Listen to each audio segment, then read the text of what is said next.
And in other news, 48-year-old Miles David, better known as SWAT, has been ordered to remain in jail until his trial. David is charged with a triple homicide. He allegedly killed his niece, grandniece, and an unborn child as well.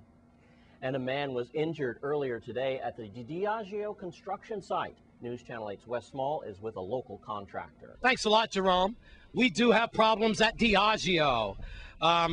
I got to tell you something, that News Channel 8 has been getting calls since the inception here of this project about local hiring practices. But you know, like any big project, you have to give folks a chance. Well, News Channel 8 has pretty much given Diageo all the chances we could. This is Ron. He is a local contractor here. He's been on St. Croix for at least 12 years, and he has some problems he's going to talk about. But before that, we do have a breaking story.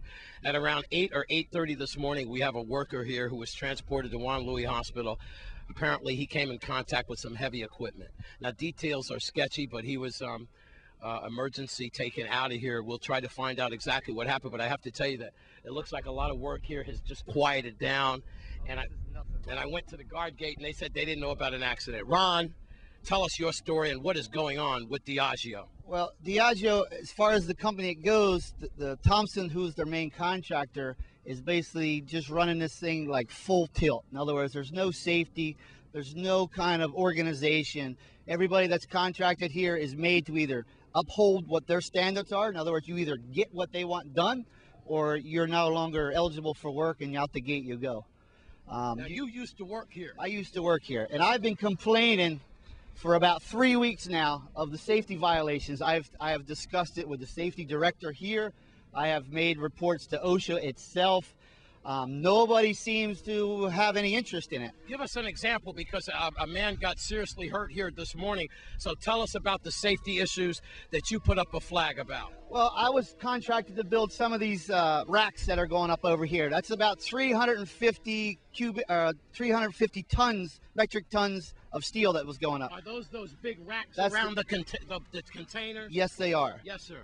When we started to put these things up, I didn't realize that the contractor we were working for was getting paid by the piece. In other words, the more they get up, you know, I guess they get to put the bill in for it. In other words, different sections go up.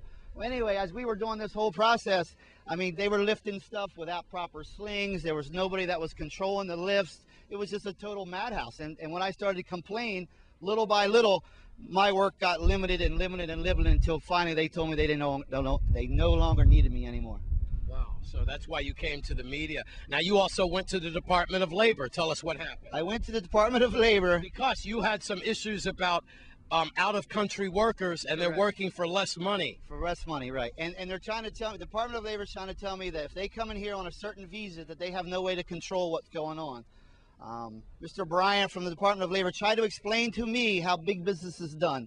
In other words, if you have the money, you can basically get whatever done you want, you know? Yep. All right, we understand that. What do you have to tell us about the workers who are inside the tanks? You said that there's is that from Mexico or Spain? No, they're all from, mostly 90% of the employees here are from Spain. Most of the work has been contracted out to them. They come here, they come on visas, they work for whatever wages they work in the States, and then and the money goes back home. Are you trying to say that they're working for less money than regular people would? From what I understand, a lot less money. And they're not qualified as far as they don't have to work. Of course, they don't have to follow the rules as far as overtime and all that. So as a local contractor, there's no way that I can compete with any of the outside bids. In other words, if I have to follow the prevailing wages and I have to follow overtime rates, there's no way that I can compete. I just found out in there, they didn't want to go on camera, but I just found out that we believe the fellow's going to be okay. We believe he has some ribs, probably fractured, but he's going to survive. Here at Diageo, I'm Wes Small for News Channel 8. And the word from Juan Louis Hospital tonight, that construction worker is under observation. Stay with us.